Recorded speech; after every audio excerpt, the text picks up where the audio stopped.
presenta Familia Traversa para sus vinos finos, el vino de nuestro tiempo.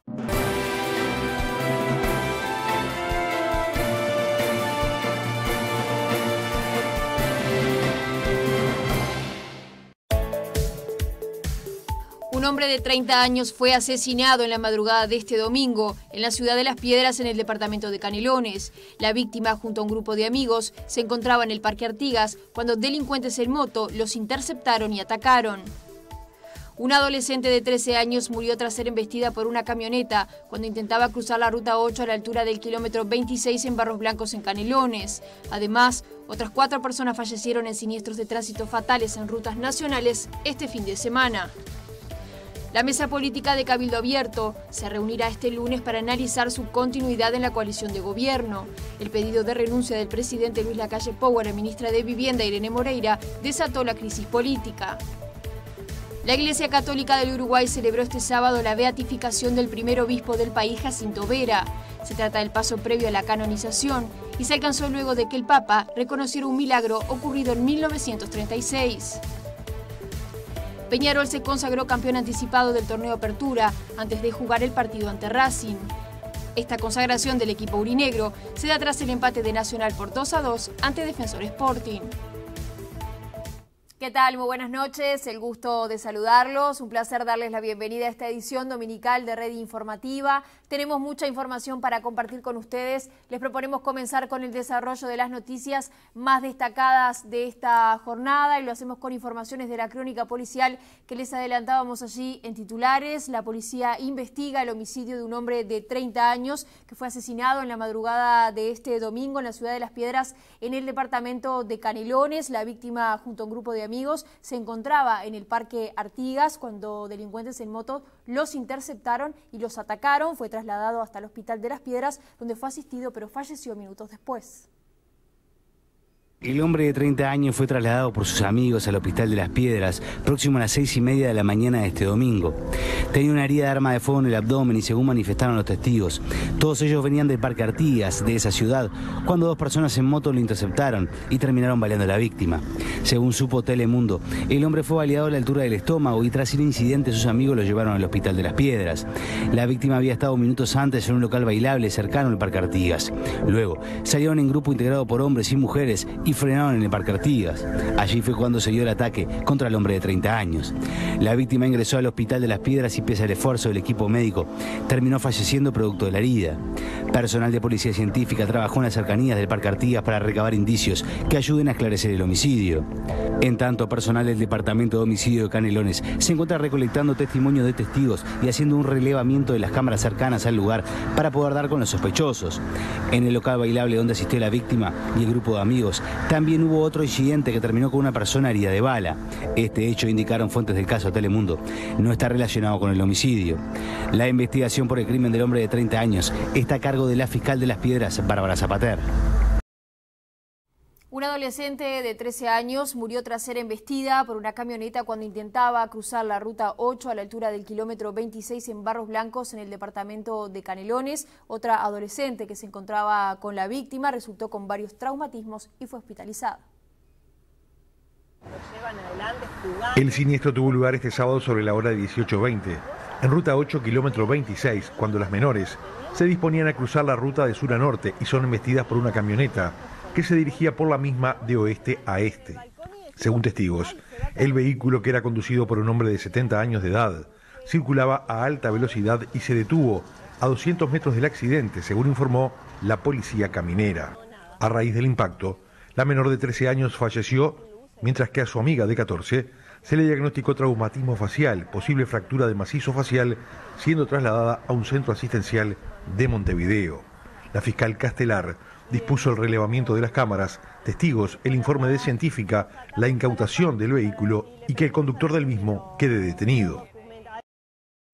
Y 3 personas fallecieron en un accidente de tránsito luego de que los vehículos involucrados se prendieran fuego. El siniestro ocurrió en el kilómetro 424 en la ruta 8 en Naceguá, en el departamento de Cerro Largo. El siniestro ocurrió a primera hora de la mañana de este sábado en el tramo Melo a Ceguá de la ruta nacional número 8. Minutos antes de la hora 8, tras llamado al servicio 911, la policía tomó conocimiento de que en el kilómetro 424, 2 camionetas habían colisionado de forma frontal, por razones que se tratan de establecer en una curva existente en el lugar. Posterior al impacto, ambos vehículos tomaron fuego. En la camioneta Volkswagen Saveiro de color blanco viajaban 2 ocupantes, un hombre de 43 años y una mujer de 41, los que fallecieron en el lugar, mientras que en el otro rodado, otra camioneta Fiat Toro, se desplazaba solamente el conductor, un hombre de 39 años, el que fue asistido y derivado en estado grave al hospital de la ciudad de Melo, falleciendo minutos después de ingresar a la puerta de emergencia. Jefatura de policía y otras autoridades trabajaron arduamente para confirmar la identidad de los involucrados y otros detalles del siniestro. Debido a la magnitud de la escena, la ruta permaneció inhabilitada por varias horas, mientras allí trabajó personal de policía científica, médico forense y representantes de la Fiscalía Letrada. Y un hombre de 48 años falleció tras chocar el camión que manejaba con otro en el kilómetro 162 de la ruta 13, cerca de Aiguá, en el departamento de Maldonado. El conductor del otro camión resultó ileso y la espirometría dio resultado negativo. Próximo a las 14 horas, en ruta 13, a la altura de Aiguá, se registró un siniestro de tránsito frontal. Un camión con sorra que se dirigía hacia el este impactó por causas aún por determinar de forma lateral con el frente de otro camión con sorra que venía cargado con arroz a granel. Como resultado del impacto falleció el conductor del segundo camión, resultando ileso el restante. La ruta quedó totalmente obstruida por el vuelco de los camiones. La fiscal Viviana Maqueira se hizo presente en el lugar del hecho. Se definió realizar la prueba de alcoholemia para el conductor del camión que protagonizó el accidente, resultando negativa. Se estaban aguardando la llegada de grúas para buscar retirar los vehículos de la ruta. No se permite el ingreso a la ruta desde el empalme de las rutas 8 y 13 y desde el empalme de rutas 13 y 39, desviándose todo el tránsito por ruta 39. Avanzamos en otras informaciones. La mesa política de Cabildo Abierto se reunirá mañana lunes para analizar su continuidad en la coalición de gobierno. El pedido de renuncia por parte del presidente Luis Lacalle Pou a la ministra de Vivienda Irene Moreira desató esta crisis política. La política liderada por Guido Manini Ríos se reunirá en la tarde del lunes y prevé comunicar su decisión a las 19 horas. El viernes a la mañana, tras el llamado del presidente a Manini para pedirle que propusiera otro nombre para Vivienda y que Moreira renunciara, el partido se dividió entre quedarse o irse de la coalición de gobierno, y eso se manejó en la reunión que al mediodía se hizo con la bancada en el Parlamento. El senador Guillermo Domenech declaró que el pedido de renuncia a Moreira era un ataque a su partido y que por eso habría que dejar de ser socios, pero la reunión terminó sin una decisión y pasó todo el día a la espera de lo que diría la ministra a la noche. El anuncio de Moreira de que dejaba el ministerio igual no aclaró el panorama, porque el gobierno decidió esperar a este lunes para saber si vendrá otro nombre propuesto por Cabildo para el puesto o si el partido definirá retirarse con los más de 50 cargos y dar por finalizada su participación en la coalición.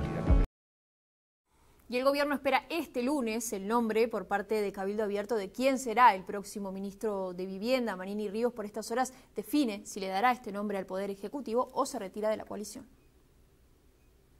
El pedido del presidente a Manini sigue sobre la mesa, un nombre para reemplazar a Irene Moreira en el ministerio, pero la respuesta llegará este lunes, cuando se sepa si Cabildo sigue siendo o no socio del gobierno y por lo tanto si se mantendrán los cargos.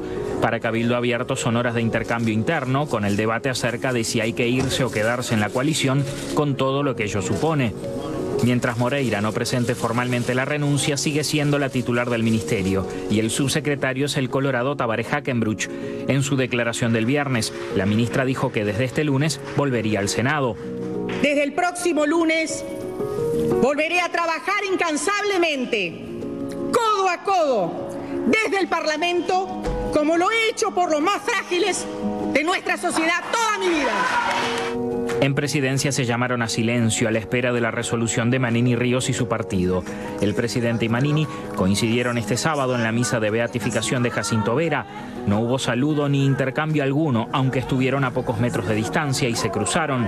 El presidente se fue sin dar declaraciones a la prensa y Manini escuetamente evitó referirse al tema.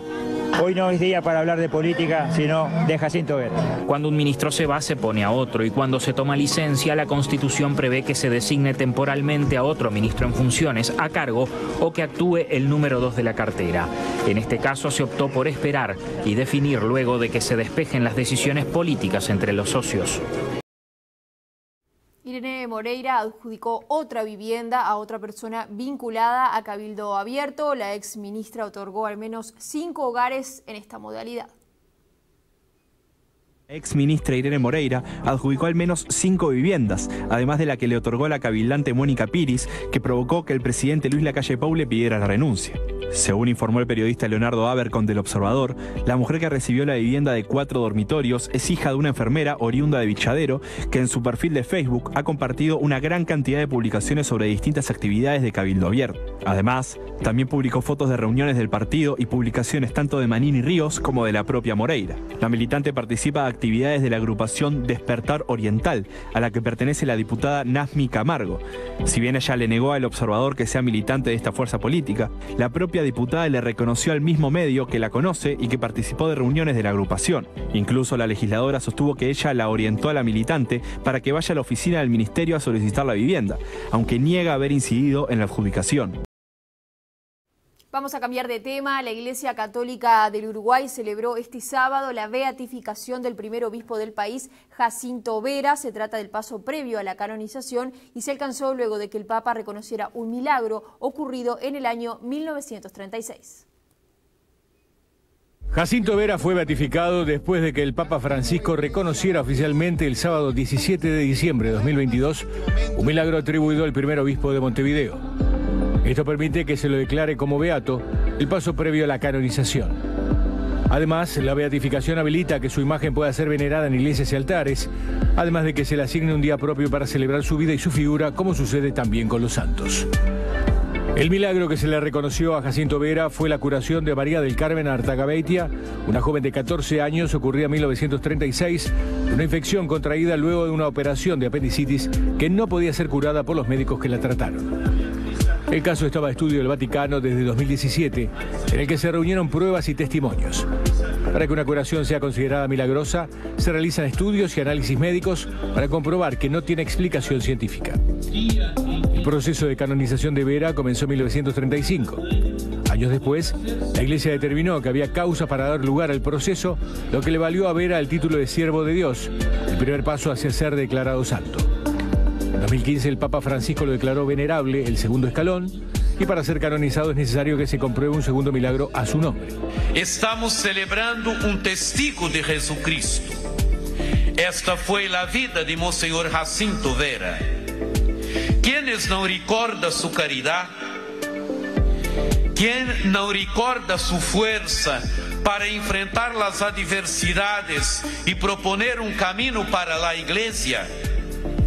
¿Quién no recuerda su lucha por la libertad de la Iglesia? ¿Quién no recuerda su celo para que el Evangelio llegase a todos los rincones de este país? ¿Quién no recuerda su misión pacificadora? La beatificación, hermanos y hermanas, es la fiesta del testimonio. Jacinto Vera nació el 3 de julio de 1803 en el viaje en el que sus padres, provenientes de las Islas Canarias, llegaron a Uruguay. A los 19 años sintió su llamado al sacerdocio y fue ordenado presbítero en 1841. Fue párroco de Canelones hasta que en 1859 fue designado vicario apostólico del Uruguay y comenzó la tarea de organizar la iglesia en todo el territorio. En 1865 fue consagrado obispo, pero recién en 1878 se creó la diócesis de Montevideo y Vera fue proclamado su obispo. Recorrió varias veces el país con sus viajes misioneros y murió en Pan de Azúcar el 6 de mayo de 1881. A su muerte, el pueblo y el gobierno le tributaron honores. Una inmensa alegría, mucha emoción. Son 140 años de que Zorrilla de San Martín, al morir Jacinto Vera, dijo: el santo ha muerto. Hoy la iglesia lo proclama beato, un paso ya para ser santo, así que sentimos muchísima alegría de un sueño cumplido de un anhelo cumplido de tanta gente que lo consideró un santo a Jacinto. Y una celebración multitudinaria, por lo que vemos. Sí, sin duda, la gente ha acompañado, han venido desde Bella Unión y Artigas, de todo el país han venido para acompañar este momento tan lindo de la Iglesia uruguaya. Y más de 20.000 fieles de todo el territorio nacional asistieron a la beatificación de Jacinto Vera en el Estadio Centenario. Compartimos algunos testimonios. Un acontecimiento histórico, digo, yo soy católica y digo, profeso, pero es un acontecimiento histórico, cuando en Uruguay tuvimos un santo. ¿No habías vivido nada similar? No, claro, no, lo del Papa, cuando vino el Papa Juan Pablo II, sí, pero sí, había que venir, había que estar, es algo que le quiero comunicar a mis nietos, o que él, que es mi hijo, a los hijos de él le digan, nosotros estuvimos ahí. Es muy importante porque es el primer beato para el Uruguay, próximo a santo. Y bueno, así que tenemos un gran intercesor por nosotros.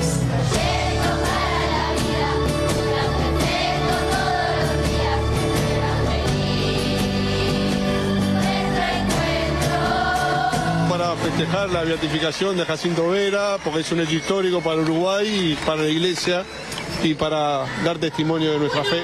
¿En familia vinieron? Con toda la familia. Perfecto, ¿y se quedan todo el día? Todo el día.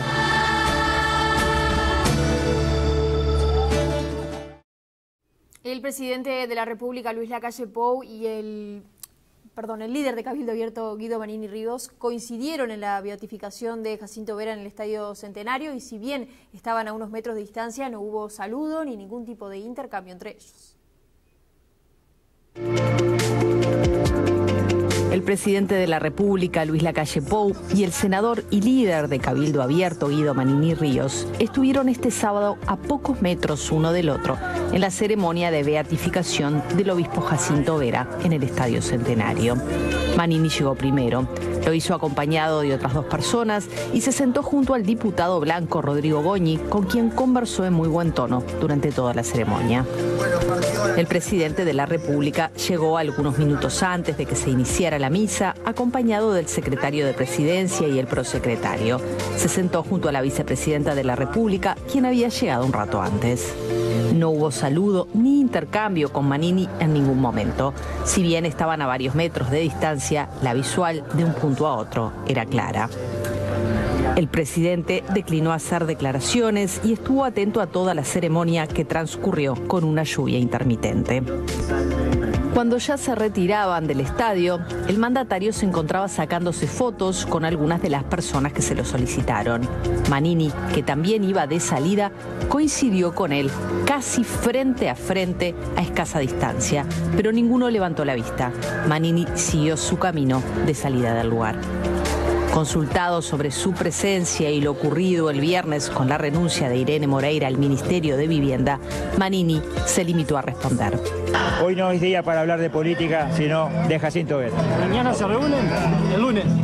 ¿Se reúnen el lunes? El lunes de tarde.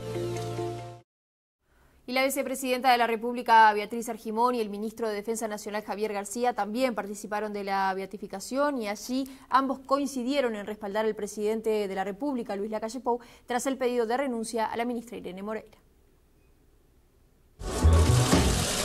Uno no elige las formas, o las elige cuando uno es el protagonista de las formas. Así que son como son.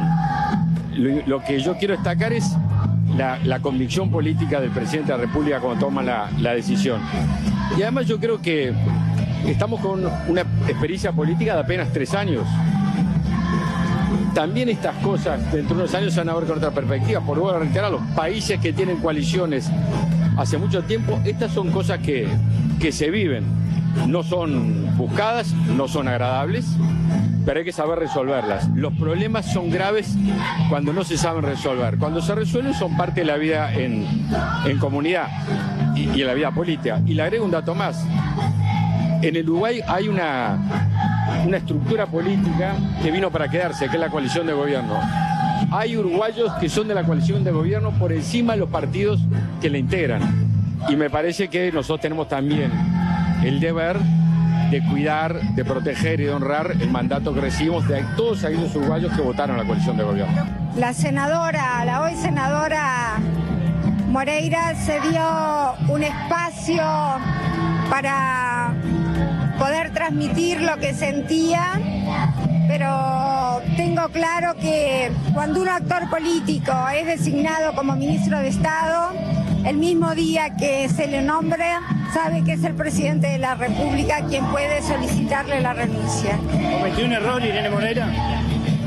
Bueno, nosotros entendemos que la situación que consideró el señor presidente es que no tenía elementos de soporte legal como para acompañar la decisión que había tomado. Y nosotros acompañamos la decisión del presidente. Y en este mismo sentido, para el Frente Amplio, desde el punto de vista político, la decisión de la calle Pou de solicitar la renuncia a Irene Moreira fue correcta. Además, sostienen que se violentó una ley y que los actos de Irene Moreira tienen apariencia de corrupción. Sobre este hecho puntual, es evidente que se violentó la ley. Si una ministra le da a título personal a una persona de su mismo partido una vivienda, no está ajustado a la ley. Punto y aparte, como lo ha señalado buena parte del Senado Frente Amplista y buena parte de los diputados que se han expresado. ¿Le sorprendió que Manini y Ríos presentaron un documento del año 2009 del gobierno del Frente Amplio para justificar lo que había hecho Irene Moreira en el ministerio? Yo lo leí, no veo que le dé la facultad a la ministra Irene Moreira a otorgar a quien quiera una vivienda. Tiene que tener causa justificada. Me parece que ese documento es un documento de buena calidad que fue aplicado por el Frente Amplio para causas muy específicas, entre otras causas judiciales. El presidente hizo lo que tenía que hacer, que era exigirle la renuncia a una ministra que claramente cometió actos con apariencia de corrupción, con apariencia delictiva, y no pudo dar buenas explicaciones de por qué lo había hecho. Por lo tanto, desde el punto de vista político nos parece la decisión correcta y lamentamos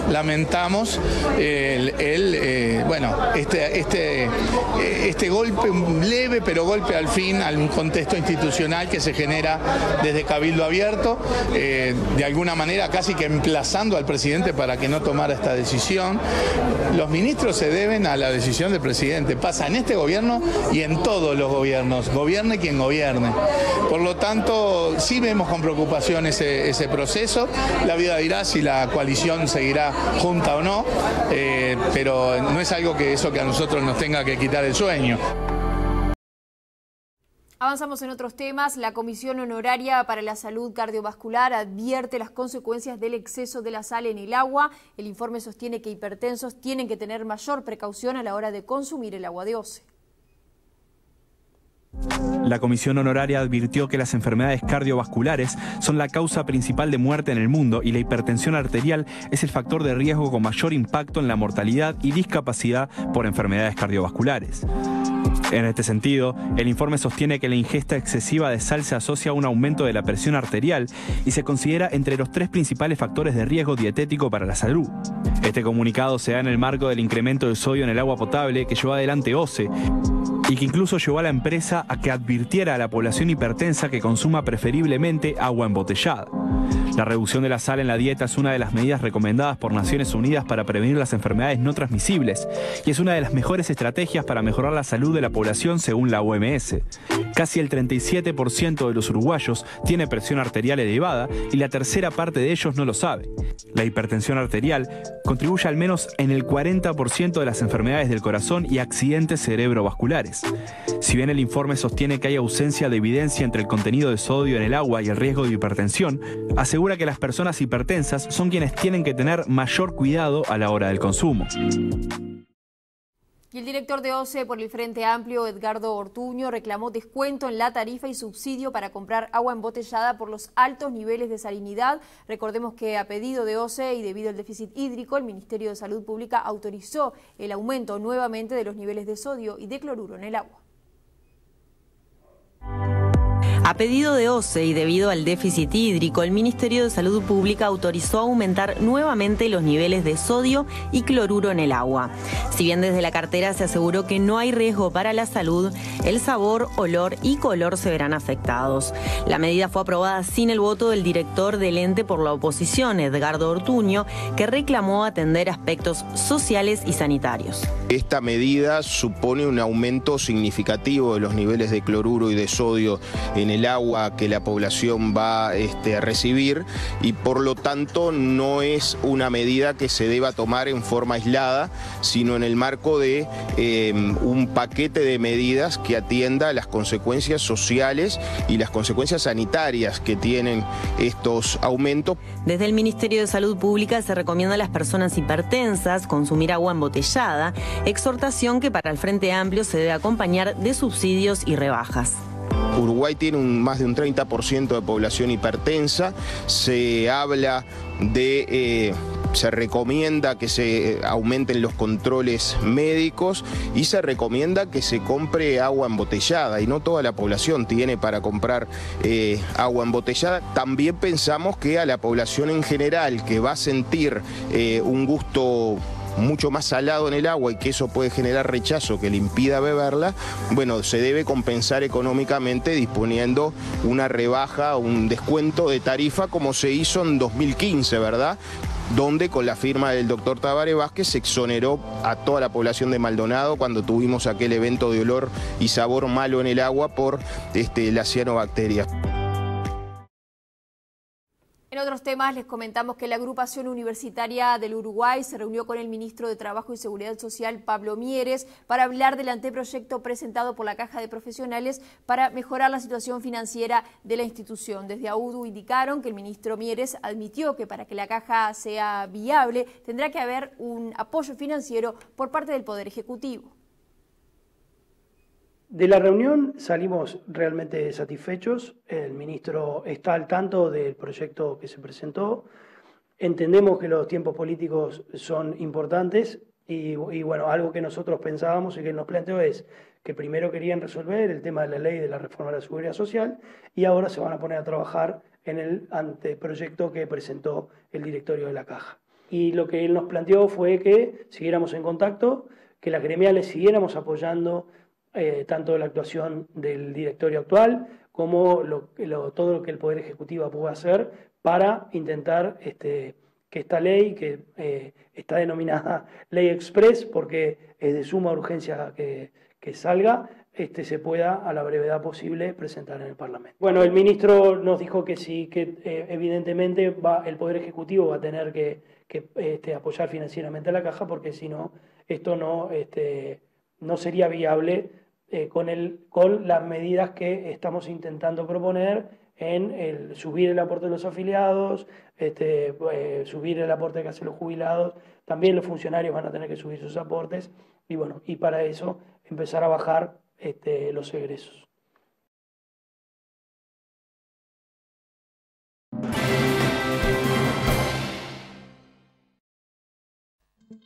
Cotizaciones de cierre de las principales monedas. Dólar 37.55 a la compra, 40.05 a la venta. Euro 40.40, 45.42. Real 7.04, 8.84. Peso argentino 0.05, 0.35. Unidad indexada 5.7801. Unidad reajustable 1.586,04. Les proponemos una primera pausa en la información. Al regreso, nuestro capítulo deportivo. Peñarol se consagró campeón anticipado del torneo de apertura. También vamos a estar repasando los demás encuentros de la fecha. En el panorama internacional vamos a ver los detalles de lo que fue la coronación del rey Carlos III. También más información del panorama local. Volvemos enseguida.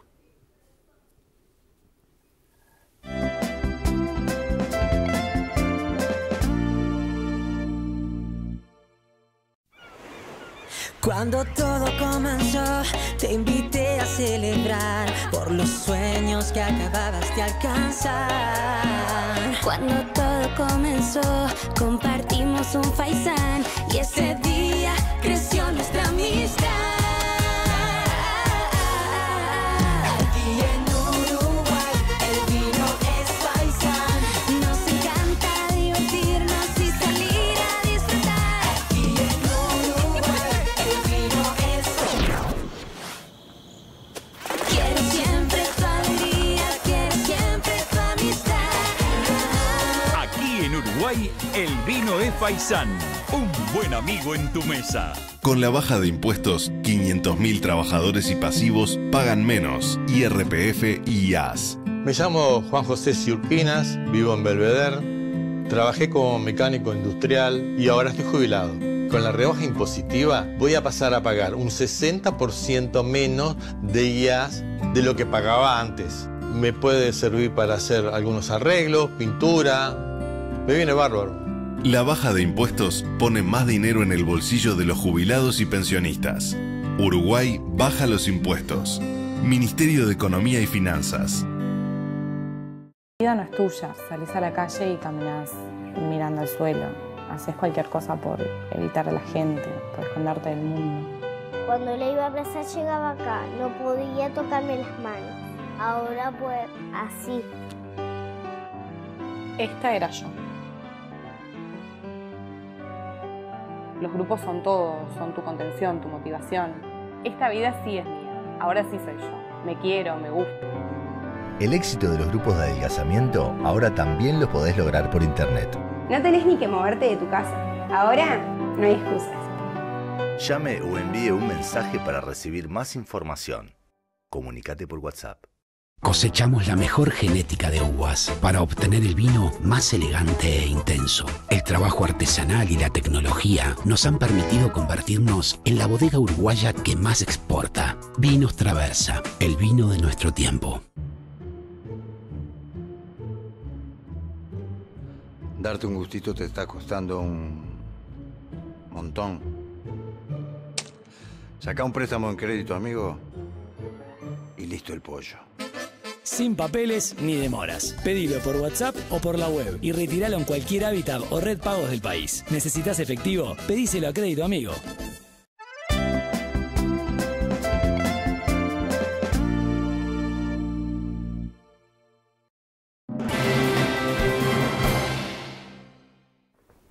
Muy buenas noches, sean ustedes muy bienvenidos a este bloque deportivo de Red Informativa. Tenemos mucha información para compartir con ustedes y noticias de último momento. Peñarol se consagró campeón de la Apertura antes de jugar su partido por la fecha número 14 debido al resultado del equipo tricolor en la jornada del día de hoy, porque Nacional empató 2-2 frente a Defensor Sporting en el Estadio Francini hace horas nada más por la penúltima fecha del Apertura. Franco Faúndez y el Colo Ramírez fueron quienes convirtieron los goles para el tricolor, mientras que Camilo Cándido convirtió un gol en contra para Defensor y Leandro Barcia marcó el segundo para su equipo. Y parecía que se comían los niños crudos porque lo sorprendió a Defensor. Sin embargo, Defensor reaccionó en el primer tiempo, encuentra ese gol del empate, una muy buena jugada de Valiente por la izquierda, un remate rastrero, y Cándido quiere sacar la pelota y la manda a guardar en su propia valla. 1-1 termina el primer tiempo. En el segundo tiempo, Defensor fue netamente superior, hubo varias jugadas dudosas, el árbitro anuló después de haber cobrado un penal a favor de Defensor porque dicen que el jugador defensorista le pegó un codazo al jugador de Nacional cuando había empujado el jugador de Nacional al jugador de Defensor Sporting. Hubo alguna incidencia protestada, como ustedes pueden ver, por el público de Defensor Sporting. A mí lo que me pareció que hubo una infracción penal contra el jugador de Defensor Balboa, que el árbitro en principio cobró y después anuló porque el VAR lo llamó, y hay un codazo que se expresa que existió de parte del jugador de Defensor Sporting al cuello del jugador Fagundes. No, déjame trabajar tranquilo, no seas malo. Que el árbitro desestimó por lo que le dijo el árbitro. Señores, Peñarol es el gran favorecido después de este 2-2 porque se queda con el campeonato Apertura. En el trámite de este partido, yo creo que el juez tuvo algunos errores. Sobre el final del partido hubo un ataque de Defensor Sporting que se iba solo y que podía haber sido un gol para el equipo Violeta porque iba con mayor cantidad de jugadores al ataque y habilitado. Ahora seguimos porque hace minutos nada más terminó el partido de Montevideo City Torque contra River Plate, que finalizó 1-1. Ahora sí repasamos los goles del resto de los partidos de esta fecha del torneo Apertura.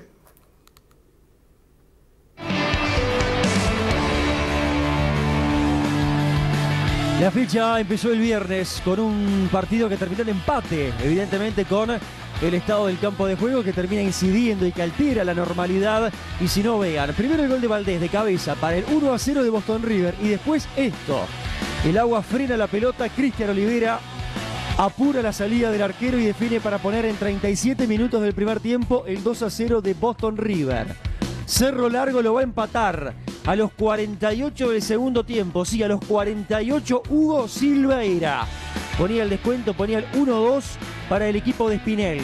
Y a los 53 Nahuel Furtado recoge el rebote y define de esa manera inatajable para Juan González, que no alcanzó, y en definitiva terminaron en el Uvilla 2-2. Victoria de Fénix 3-0 ante Montevideo Wanderers. Qué gol impresionante de Agustino Campo, una gran volea de zurda. Todos los goles en el segundo tiempo. Este a los 3, este de penal a los 10. 2-0 arriba estaba el equipo de Leonel Rocco. Gonzalo Vega, autor del tercero. Revisión del VAR mediante, es muy buena la tajada de Mauro Silveira primero ante el cabezazo de Frata, y después Vega a los 24 lo revisa el VAR, lo confirman a Jimmy Álvarez. 3-0 le ganó Fénix al equipo bohemio. ¿Cómo está Bentancur? Tercer doblete consecutivo en una semana. Acá anotando el primero de penal para Liverpool ante Deportivo Maldonado al minuto 5.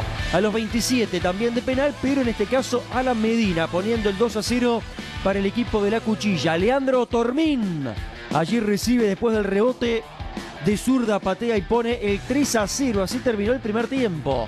En el complemento va a llegar el descuento de Deportivo Maldonado. Alexander González a los 4 ponía el 1-3. Pero rápidamente a los 7 otra vez Bentancur recoge la pelota en la media luna, la cruza al palo derecho. El partido estaba 4-1. Habría tiempo, lugar, espacio a los 18 minutos del segundo tiempo para Maximiliano Cantera de penal. Descontando otra vez Liverpool 4, Deportivo Maldonado 2. Victoria de La Luz 3-1 ante Danubio. Danubio que urbana una racha de partidos sin victoria que ya empieza a preocupar por el torneo local. Nicolás Schiappacase a los 16 del primer tiempo y a los 31 del segundo ponía el 2-0. De un lateral nace el gol de Juan Ignacio Quintana, el tercero, el que liquidaba el partido a los 36, también en la etapa complementaria. Llegará el Colo Santiago Romero al minuto 46 del segundo tiempo, centro de May, y de cabeza pone el 3-1 final.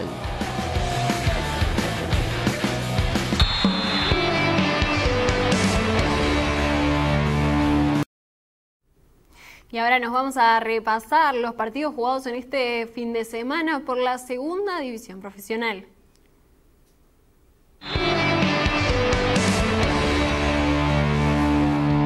Arrancó, señores, el torneo regular, la fase regular de la Liga de Ascenso Profesional. Primera fecha, victoria de Juventud. 2-0 ante Potencia. A los 12 del primer tiempo, Dylan Ruiz Díaz ponía el 1-0 para el equipo pedrense, que fue local, que venía de definir justamente el torneo competencia ante Progreso, cayendo en la final. Aquí está el gol de John Pintos a los 45 del complemento. Juventud 2, Potencia 0. En el Parque Palermo, remontada del campeón del torneo competencia de Progreso, Douglas, el brasileño. A los 6, 1-0 ganaba el equipo del norte del país. Al minuto del segundo tiempo llega el gol de Facundo Sosa. Vean si no, estaba arrancando el complemento y Facundo Sosa ponía el 2-0 para Tacuarembó. Estaba perdiendo el campeón del competencia, sin embargo, Valentín Adamo, que está teniendo un año 2023 fenomenal, colocó a los 22 del segundo tiempo el descuento, el 1-2, y un ratito más tarde, a los 27, llega el empate, el 2-2, también por obra y gracia de Valentín Adamo, que está a préstamo de River. Pablo Caballero a los 41 minutos le dio de esa manera la victoria al gaucho.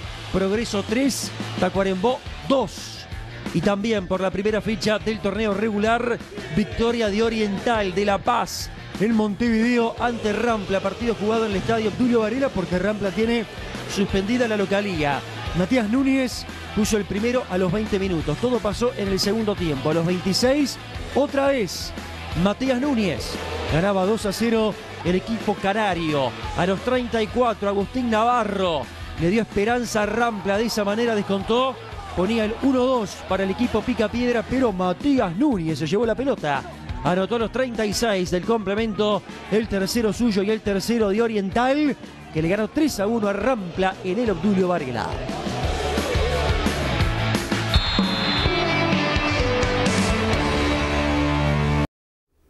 Y continuamos con el campeón, porque Peñarol cerrará la fecha contra Racing a las 20 horas en el Estadio Centenario. Sin embargo, el equipo aurinegro jugará el partido sabiendo que ya se consagró campeón del torneo Apertura. El equipo de Alfredo Arias está siendo campeón en la penúltima fecha y antes de jugar, es decir, faltando 6 puntos, ¿no? Porque acá las cosas le permitieron hacer diferencias con jugadores que trajo y de alguna manera hicieron esa marca que le permite ser campeón. Lo de, bueno, antes que nada Arezzo al principio, después el Pato Sánchez, la aparición en su momento también de Abel Hernández, lo de Sebastián Rodríguez, pero esto en casa, después a nivel internacional ya prácticamente eliminado de la Copa Sudamericana y sin poder demostrar lo que pretendía, ¿no? Con un -8 que tiene en esos 3 partidos. Pero lo cierto es que hoy por hoy Peñarol es el campeón del torneo Apertura. Continuamos con fútbol internacional, con el equipo del Halcón, porque el Real Madrid se consagró campeón de la Copa del Rey tras ganarle 2-1 a Osasuna. Con este título, el uruguayo Federico Valverde se lleva su 9º título profesional con tan solo 24 años de edad. Real Madrid se coronó campeón de la Copa del Rey tras ganarle 2-1 al Osasuna. Con la presencia del Rey Felipe en el estadio La Cartuja de Sevilla, el Madrid se puso en ventaja al minuto de juego. Desborde de Vinicius por izquierda, el centro profundo que Fede Valverde deja pasar entre sus piernas para que defina Rodrigo por el segundo palo. Linda jugada colectiva utilizando a Vinicius como uno de los exponentes principales para abrir defensas en velocidad. A los 57 llegó el empate de Osasuna tras este disparo de afuera del área de Lucas Torró, que le pegó de primera y de sobrepique para poner la pegada contra el palo de Courtois, que se tiró pero no llegó. Minuto 69 repite la receta del Madrid. Desborde de Vinicius, Fede Valverde que intentó buscar el remate y la pelota que le queda nuevamente al brasileño Rodrigo, que convierte su segundo gol en el partido, que le da al Madrid un título más en su historia. 20º galardón en esta competencia para los merengues, con Fede Valverde como uno de los protagonistas y un nuevo logro para el uruguayo que con este trofeo ya levantó todos los títulos posibles con la camiseta del Madrid.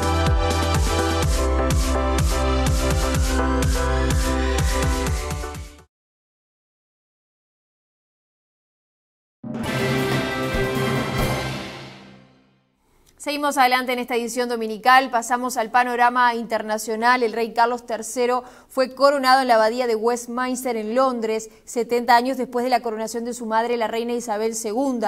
Participaron del evento 2.300 invitados, de los cuales 1.000 eran jefes de Estado.